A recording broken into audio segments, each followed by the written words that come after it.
Myself, Dr. Sunita Pandey, Associate Professor in Economics, SK Government Girls College, Sikar. Students, today we are going to study about Milton Friedman's quantity theory of money. पिछले दो videos में हमने Fisher के मुद्रा परिमाण सिद्धांत और Cambridge समीकरण के बारे में पढ़ा।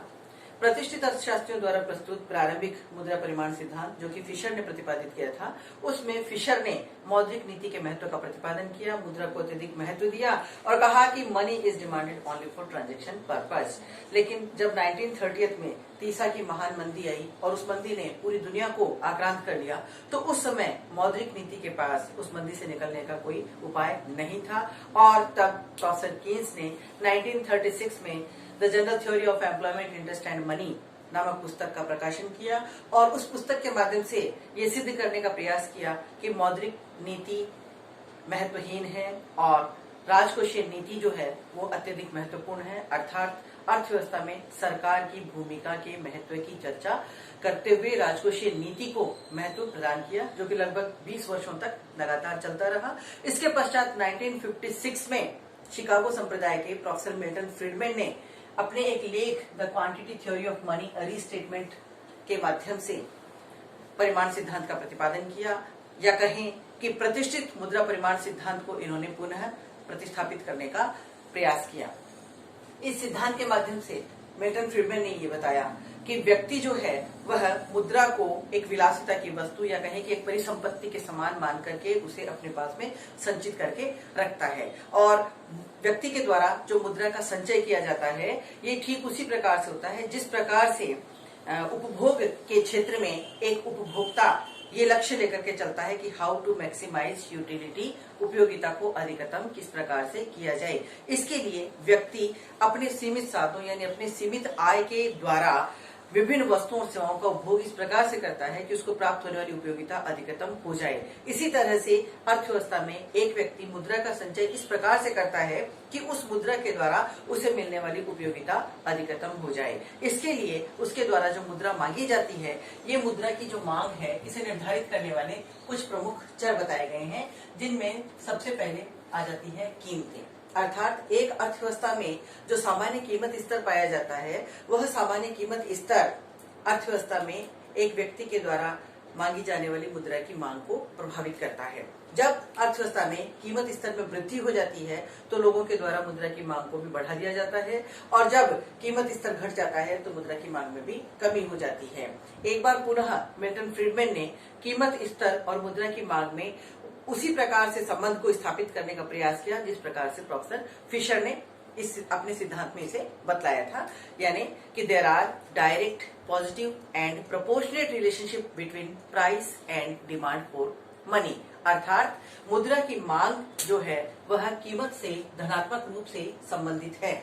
इसी प्रकार जो अगला चर है वो है वास्तविक आय। अर्थात वास्तविक आय जो है ये भी मुद्रा की मांग को प्रभावित करती है और वास्तविक आय में वृद्धि होने पर व्यक्ति द्वारा मांगी जाने वाली मुद्रा की मात्रा में भी वृद्धि हो जाती है। ये दोनों वेरिएबल्स यानी कीमतें और वास्तविक आय, ये दोनों मिलकर के मुद्रा की मांग को पॉजिटिवली प्रभावित करते हैं यानी धनात्मक रूप से प्रभावित करते हैं। अर्थात जब अर्थव्यवस्था में कीमत स्तर और वास्तविक आय में वृद्धि होती है तो मुद्रा की मांग में भी वृद्धि हो जाती है। लेकिन साथ ही साथ मिल्टन फ्रीडमैन ने कीमत स्तर के संदर्भ में तो फिशर द्वारा प्रतिपादित सिद्धांत को अक्षरशः लागू किया था या मान लिया था, यानी कि कीमत और मुद्रा की मांग के मध्य प्रत्यक्ष और आनुपातिक संबंध होता है और मुद्रा की मांग की कीमतों इकाई के बराबर होती है। परंतु मुद्रा की मांग की आय रोज के बारे में उन्होंने उस सिद्धांत में कुछ परिवर्तन करते हुए यह सिद्ध करने की कोशिश की कि मुद्रा की मांग की आय रोज इकाई के बराबर नहीं बल्कि इकाई से कुछ अधिक होती है और इसके लिए उन्होंने जो मान बताया था वो था 1.8, जिसका मतलब ये होता है कि यदि अर्थव्यवस्था में वास्तविक आय में 10% की वृद्धि होती है तो मुद्रा की मांग जो है वह 18% बढ़ा दी जाती है। इस तरह आपने देखा कि ये दो चर जो है ये मुद्रा की मांग को पॉजिटिवली प्रभावित करते हैं। इसके पश्चात ब्याज की दर और सामान्य कीमत स्तर में परिवर्तन की दर, ये दोनों चर मुद्रा की मांग को ऋणात्मक रूप से प्रभावित करते हैं। ब्याज की दर और मुद्रा की मांग के मध्य नेगेटिव रिलेशनशिप पाई जाती है। इसका मतलब ये हुआ कि जब ब्याज की दरें बढ़ जाती हैं तो मुद्रा की मांग में कमी हो जाती है, और जब ब्याज की दर घटती है तो मुद्रा की मांग में वृद्धि हो जाती है। ऐसा इसलिए होता है कि जब ब्याज की दरें बढ़ा दी जाती है तो व्यक्ति मुद्रा को नकद रूप में न रख करके बैंक में जमा कराने के लिए इच्छा जाहिर करता है। तो इस तरह से ब्याज की दर और मुद्रा की मांग दोनों ऋणात्मक रूप से एक दूसरे से संबंधित हैं। तो ये 4 मुद्रा की मांग के निर्धारक चर थे जिनके आधार पर एक व्यक्ति अपनी मुद्रा की मांग को निर्धारित करता है। अब व्यक्ति जो मुद्रा अपने पास में संचित करके रखता है उसके लिए मिल्टन फ्रीडमैन ने मुद्रा को संचित करने के 5 स्वरूप बताए हैं, और वो 5 स्वरूप यहाँ आपके सामने लिखे हुए हैं: money, equity, bond, human wealth and non human wealth. हम शुरुआत करते हैं फर्स्ट, मनी से। व्यक्ति मुद्रा को मुद्रा के रूप में संचित करके रख सकता है, यानी व्यक्ति चाहे तो मुद्रा को लिक्विडिटी के रूप में अपने पास अपने घर पर सुरक्षित रूप से तिजोरी में रखकर, अलमारी में रख करके संचित करके रख सकता है, या वो चाहे तो उस लिक्विडिटी को बैंक में एफडी या टीडी के रूप में, टाइम डिपॉजिट के रूप में जमा करा करके रख सकता है। तो इस तरह व्यक्ति जो है मुद्रा को तरल रूप में अपने पास में संचित करके रखता है। परंतु मुद्रा का ये जो तरल संचित रूप है ये भी अर्थव्यवस्था में कीमत स्तर से प्रभावित होता है। यदि अर्थव्यवस्था में निकट भविष्य में कीमतों में वृद्धि की संभावना होती है तो व्यक्ति वर्तमान में मुद्रा की मांग को बढ़ा देते हैं। क्यों? क्योंकि वो वर्तमान में कंजम्पशन पर ज्यादा फोकस करने लग जाते हैं। तो इस तरह तरल रूप में व्यक्ति अपनी मुद्रा को संचित करके रख सकते हैं। इसके पश्चात जो दूसरा स्वरूप है वो स्वरूप है इक्विटी, यानी यदि व्यक्ति मुद्रा को तरल रूप में ना रख करके किसी कंपनी के शेयर के रूप में अपने पास में शेयर खरीद करके रखना चाहता है तो व्यक्ति इस तरह से मुद्रा का संचयन कर सकता है या मुद्रा संचित कर सकता है। जब इक्विटी के रूप में मुद्रा को संचित करके व्यक्ति अपने पास में रखता है तो उसे इसके बदले में प्रतिफल की प्राप्ति होती है। व्यक्ति मुद्रा को किसी भी स्वरूप में अपने पास में रखे, मुद्रा का प्रत्येक स्वरूप व्यक्ति को किसी न किसी प्रकार का प्रतिफल प्रदान करता है।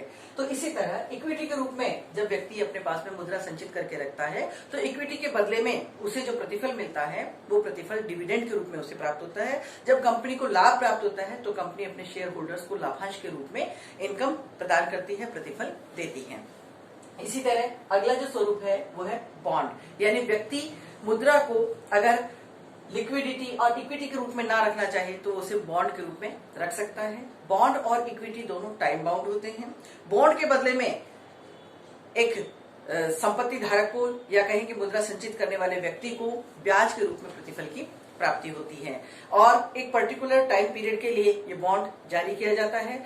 जैसे 5 साल 10 साल जितनी भी अवधि के लिए व्यक्ति ने बॉन्ड लिया है उतने समय तक उसको लगातार उस स्वरूप से प्रतिफल की प्राप्ति ब्याज के रूप में होती रहती है। इसी तरह जो अगला स्वरूप है मुद्रा को संचित करके रखने का वो है ह्यूमन वेल्थ, और उसके पश्चात आ जाता है non human wealth. Human wealth यानी मानवीय पूंजी। एक समय था जब दास प्रथा का प्रचलन था और व्यक्ति को जो है वस्तु के समान व्यक्ति के साथ में व्यवहार किया जाता था। दासों को बाजार में जानवरों की तरह खरीदा और बेचा जाता था। लेकिन वर्तमान समय में क्योंकि दास प्रथा बिल्कुल समाप्त हो चुकी है, इसलिए मानवीय पूंजी को दास के रूप में ना रख करके वर्तमान संदर्भ में इस ह्यूमन वेल्थ की जो डेफिनेशन है वो बिल्कुल चेंज हो गई है। और आज हम मानवीय पूंजी के रूप में जिस चीज का अध्ययन करते हैं वो है कि व्यक्ति एजुकेशन पर जो व्यय करता है, व्यक्ति अपनी दक्षता को उन्नयन करने के लिए, अपने कौशल को बढ़ाने के लिए जो पैसा खर्च करता है, जैसे किसी ने पीएचडी की डिग्री ले ली, किसी ने बीटेक कर लिया, किसी ने एमबीबीएस कर लिया, तो इस तरह जो पैसा व्यक्ति अपनी एजुकेशन पर खर्च करता है अपनी कुशलता को बढ़ाने के लिए, वो मानव पूंजी निर्माण या कहें कि मानवीय संपत्ति के रूप में, ह्यूमन वेल्थ के रूप में देखा जाता है। इसी तरह नॉन ह्यूमन वेल्थ के रूप में भी व्यक्ति जो है मुद्रा को संचित करके रख सकता है। नॉन ह्यूमन वेल्थ में भूमि, जेवरात, सोना, चांदी, ये सारी चीजें आ जाती है। बॉन्ड, शेयर, भूमि, धन, ये सारी चीजें जो है ये व्यक्ति की नॉन ह्यूमन वेल्थ कही जाती है। तो इस प्रकार इन 5 स्वरूपों में से किसी भी स्वरूप में व्यक्ति मुद्रा को संचित करके रख सकता है। ये 5 स्वरूप जो हैं ये एक दूसरे के स्थान पर प्रतिस्थापित किए जा सकते हैं। कहने का अभिप्राय ये है कि व्यक्ति जब भी चाहे इक्विटी को मनी के रूप में, मनी को इक्विटी या बॉन्ड के रूप में, बॉन्ड को मनी के रूप में, या कह सकते हैं कि मनी को ह्यूमन वेल्थ और नॉन ह्यूमन वेल्थ के रूप में कन्वर्ट कर सकता है। अर्थात व्यक्ति इन 5 स्वरूपों में जब मुद्रा को संचित करके रखता है तो मुद्रा का कोई सा भी स्वरूप इंटरचेंजेबल होता है, उसे आपस में एक दूसरे के रूप में परिवर्तित किया जा सकता है। लेकिन हाँ, जो ह्यूमन वेल्थ है इसे आसानी से नॉन ह्यूमन वेल्थ या अन्य स्वरूपों में बदलना संभव नहीं है। अब इन 5 स्वरूपों में जब व्यक्ति अपने पास में मुद्रा को संचित करके रखता है तो इसके पश्चात मिल्टन फ्रीडमैन ने जो मुद्रा का मांग फलन हमारे सामने प्रस्तुत किया है, हम उस पर फोकस करते हैं। मुद्रा के मांग फलन के रूप में जो समीकरण फ्रीडमैन ने दिया है वो इस प्रकार से है, m is equal to function p rb minus 1/rb dRb/dt semicolon re plus 1/p dp/dt minus 1/re dRe/dt 1/p dp/dt, w, y/r, mu. ये मिल्टन फ्रीडमैन के द्वारा प्रतिपादित मुद्रा का मांग फलन है। इस मांग फलन में जो चर इस्तेमाल किए गए हैं उन चरों का मतलब हम समझ लेते हैं। सबसे पहले P यानी जनरल प्राइस लेवल को लिया गया है, सामान्य कीमत स्तर को लिया गया है, और सामान्य कीमत स्तर जो है ये प्रत्येक परिसंपत्ति की वास्तविक आय को प्रभावित करता है। इसके पश्चात RB और RE। RB जो है यह बॉन्ड पर मिलने वाले प्रतिफल को प्रदर्शित करता है, RE जो है इक्विटी पर मिलने वाले प्रतिफलों को प्रदर्शित करता है। इसी तरह से 1/p dp/dt ये सामान्य कीमत स्तर में जो परिवर्तन होता है उसके अनुपात को, या कहें कि भौतिक वस्तुओं पर प्राप्त होने वाली द्रव्य आय को प्रदर्शित करता है। इसके पश्चात जो W दिया हुआ है, इस W का मतलब ये है कि गैर मानवीय संपत्ति और मानवीय संपत्ति के द्वारा जो भी आय प्राप्त होती है ये W उसके अनुपात को प्रदर्शित करता है। इसके बाद y/r ये व्यक्ति की कुल भौतिक संपत्ति को प्रदर्शित करता है, और y जो है इसमें मुद्रा के स्टॉक और भौतिकत पूंजीगत वस्तुओं द्वारा प्राप्त होने वाली इम्प्लिसिट इनकम को यानी अस्पष्ट आय को प्रदर्शित किया जाता है। म्यू जो है ये उपयोगिता फलन को बताता है, या कहें कि उपयोगिता को निर्धारित करने वाले उन अन्य समस्त चरों को बताता है जो कि एक संपत्ति धारी की प्राथमिकता को निर्धारित करते हैं, यानी मुद्रा को संचित करने की जो प्रायोरिटी तय करता है व्यक्ति इन स्वरूपों के अलावा उसको प्रदर्शित करता है। तो इस तरह से आपने देखा कि मिल्टन फ्रीडमैन ने प्रारंभ में जो समीकरण दिया है, इस समीकरण में कुछ दुर्वह चर शामिल किए गए हैं। इसका मतलब कि थोड़ा सा टिपिकल मैथमेटिकल इक्वेशंस यहाँ पर प्रयुक्त की गई है। आगामी समीकरण में मिल्टन फ्रीडमैन ने इन समीकरणों से ये जो दुर्वह चर हैं इनको हटाते हुए केवल RB और RE को प्रयुक्त करते हुए नया समीकरण प्रस्तुत किया गया है मिल्टन फ्रीडमैन के द्वारा, जो इस तरह से है, m is equal to function P RB RE 1/p dp/dt w y and mu, equation number 2। अब यहाँ देखिए कि समीकरण 1 में कीमतों और कुल संपत्ति के द्रव्य y में इस प्रकार से प्रथम डिग्री समरूपी फलन है।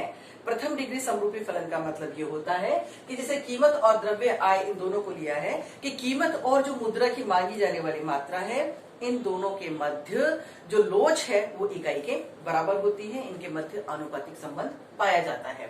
यहाँ पर इसे हम इस प्रकार से भी लिख सकते हैं रेखिक समरूपी फलन को कि lambda m is equal to function lambda p RB RE 1/p dp/dt w lambda y and mu, equation number 3।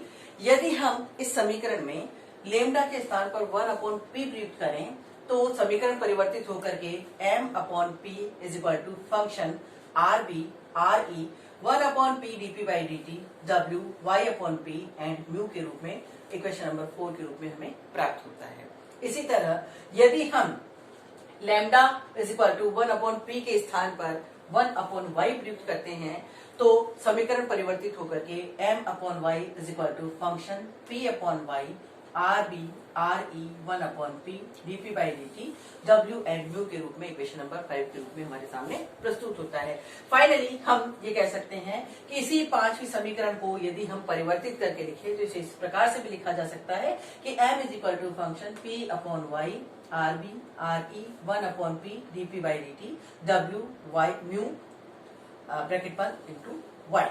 तो इस तरह से ये जो फाइनली 6th इक्वेशन है ये संपत्ति धारियों की मुद्रा की मांग को प्रदर्शित करता है। तो इस तरह आपने देखा कि मिल्टन फ्रीडमैन ने एक बार पुनः मौद्रिक नीति के महत्व को प्रतिपादित करते हुए प्रतिष्ठित अर्थशास्त्रियों के द्वारा जो मुद्रा परिमाण सिद्धांत प्रस्तुत किया गया था उसे आगे बढ़ाने का प्रयास किया है।